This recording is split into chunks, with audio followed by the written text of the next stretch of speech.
Hello everyone, my name is Bragu and I welcome you to my YouTube channel Let's English. So today we are going to talk about two questions. सबसे पहला, क्या I के साथ is आ सकता है? Question mark. Second one, क्या I love you का जवाब I love you too कहना सही है या गलत? या I miss you का जवाब कहना I miss you too सही है या गलत? तो जानते हैं और शुरू करते हैं आज के सेशन को। तो सबसे पहली बात, अगर हम जानते हैं पार्ट ऑफ स्पीच के हिसाब से I कौन सा पार्ट ऑफ स्पीच है? Yes, I is a pronoun. I क्या है? एक प्रोनाउन है और I प्रोनाउन है तो प्रेजेंट टेंस में I के साथ हम क्या फॉलो करते हैं? am, right? यही फॉलो किया जाता है, तो इसीलिए सब कहते हैं कि I के साथ am आता है। But the thing is different, जो हम अभी बात करने वाले हैं। देखिए, हर चीज को कोरिलेट करके सीखना यही इंग्लिश है, राइट? और यही हम लोगों का मेन मोटिव है। So things are like that. मैं जो आपको बताने वाला हूं, मैं आपको 8 ऐसी कंडीशंस, 7 से 8 ऐसी कंडीशंस बताऊंगा जहां I के साथ am नहीं is आएगा। कैसे, जरा समझते हैं।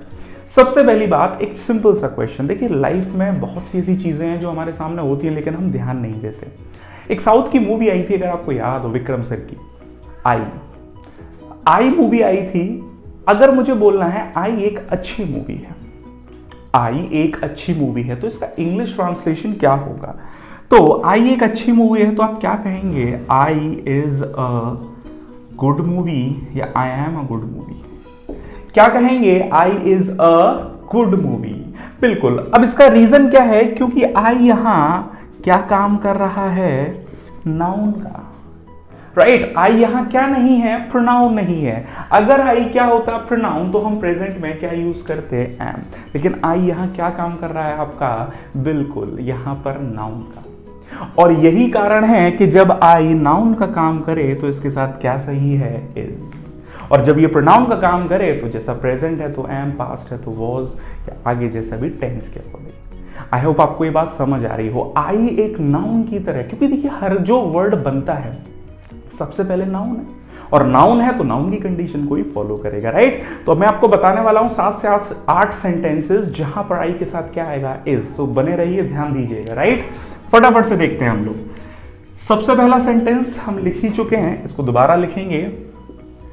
आई is a good movie, right? I यहां क्या काम कर रहा है? नाउन का। Second one, I is a pronoun, right? Third one, I is a vowel,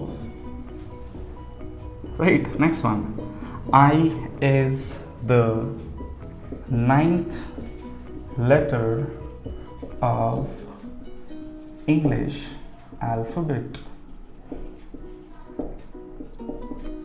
right? Next one, I is the only letter that stands capital when used individually, right? yes, अगर हम बात करें इंडिविजुअल यूज की, तो आई के साथ हम क्या इसको कैपिटल फॉर्म में ही लिखते हैं, ये आपने देखा होगा। अगर किसी का शॉर्ट फॉर्म नहीं है तो जैसे आई वो दैट इज वाला, वो उसका लैटिन फॉर्मेशन के फॉर्म पे, ठीक है? Next one, I is followed by J in English alphabet, right? Next one, I is preceded by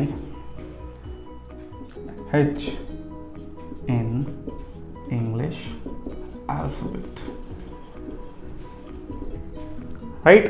तो आप ये देखेंगे 7 सेंटेंसेस तो बन ही गए आपके सामने। तो कहने का मतलब क्या है कि हम आई का यूज बहुत तरह से एज अ नाउन की तरह करेंगे, तो उसके साथ क्या सही है? इज। आई होप आपको ये बात समझ आई हो। अब बढ़ते हैं नेक्स्ट क्वेश्चन की तरफ, जरा ध्यान दीजिएगा। If somebody says to you I love you, तो मैंने देखा कुछ लोगों ने ये बोलना शुरू करवा दिया कि ये गलत है, आई लव यू टू। सही क्या है? I too love you. तो dear, let me tell you very honestly today कि आई लव यू टू ही सही है। बिल्कुल भी यूज मत कीजिएगा आई टू लव यू। उसका रीजन मैं आपको बताता हूं, टू एक एडवर्ब है और जब ये ऑल्सो का सेंस देगा, ध्यान से सुनिएगा बातों को मेरी, मैं आपको आज ऑथेंटिकेटेड बात बता रहा हूं जो हम सबको समझने की जरूरत है, राइट। मेरे सामने 2 एग्जाम्पल्स मैंने लिखे, राइट, ध्यान दीजिएगा। I love you too, first one, I too love you, second one, and third one, I also love you. ध्यान दीजिए, टू एक एडवर्ब है, टू क्या है, एक एडवर्ब, और ऑक्सफोर्ड डिक्शनरी कहती है कि जब टू ऑल्सो या भी का सेंस देगा तो ये सेंटेंस के कहाँ लिखना चाहिए, लास्ट में ही। इसीलिए हम नहीं कहेंगे आई टू लव यू। अगर आपको ऐसे बोलना ही है तो आप टू के प्लेस पर किसका यूज करें, also. So never say I too love you, ये ग्रामेटिकली गलत है, एकदम सही यही है I love you too. Excessive का सेंस देता है तब ये पीछे आ सकता है, लेकिन ये भी ऑल्सो का सेंस देता है तब इसको हम कहाँ ही यूज करेंगे, बाद में। जब ये ऑल्सो का सेंस देता है तो कहाँ आएगा, एज वेल का सेंस देगा तो कहाँ आएगा, बाद में। इस बात को विशेषकर आप हमेशा ध्यान रखिएगा, राइट। तो बिल्कुल सही है, आई लव यू टू, बिल्कुल मत बोलिए आई टू लव यू। अगर आपको बोलना है तो आप किसकी हेल्प से बोल सकते हैं, ऑल्सो, राइट। तो आज के ये 2 क्वेश्चंस आपको समझ में आए हों। एडिशनल बात है, अगर आप चाहेंगे तो मैं इसका ऑथेंटिकेशन ऑक्सफोर्ड डिक्शनरी का आपको कमेंट सेक्शन में जरूर दूंगा, right. So this is all for now. I thank you so much for watching this video. Will see you in the next session with some more interesting facts. Thank you very much everyone.